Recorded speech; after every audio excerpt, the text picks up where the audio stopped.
Nang si Yong at Marco na ang naghila sa eroplano,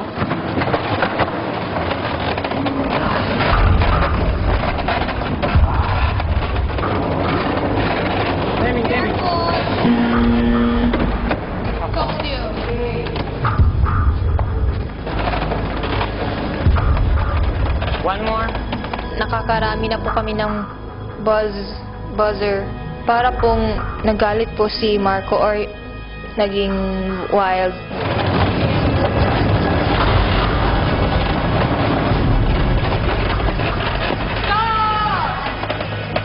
Okay. Chill.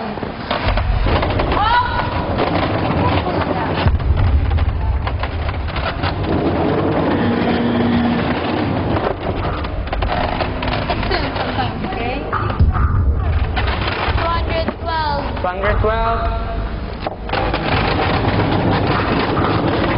Oh, what? Wait. Go ahead, Mark! Go ahead! Pa! Yung, layo yan eh. Concentration. hanggang sa... Grabe ka nga po eh. Dito. Wait lang eh.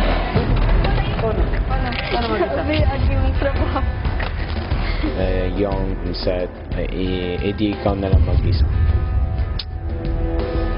I don't understand why. So, ako, ilan lap na nagawa ko kahit na masakit ng katawan ko, wala naman akong sinasabi. Wala rin akong sinabi sa kanya. I just shut up. I don't understand why people get mad to me even if I'm trying to do my best just for the task. Bigyan malamig. Kanyari. Sumakit yung likod ko eh. Yun nga yung tali sakit. Kung nakatalikod ako po, yun, paggila ni Marco, yun po, kung hindi ako nagpasama po, nawala po. Lalakas talaga yung yung sound ng likod. Grabe ba eh? Grabe ba? Sakit o ba? Teka lang. Gano'n yung likod ko, parang karak na.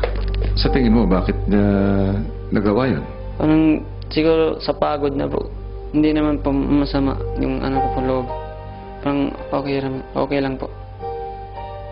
Samantala sa activity area, tila mainit pa rin ang ulo ni Marco.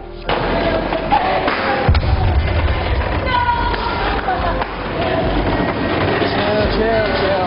Don't pull too hard. Don't pull too hard, man. Keep it a little relaxed. Let's go. Again. Mark?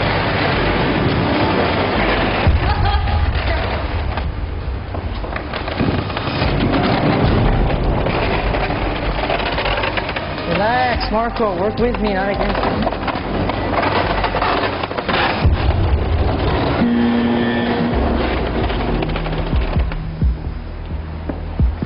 Marco, take a break. I'm sorry. You take a break.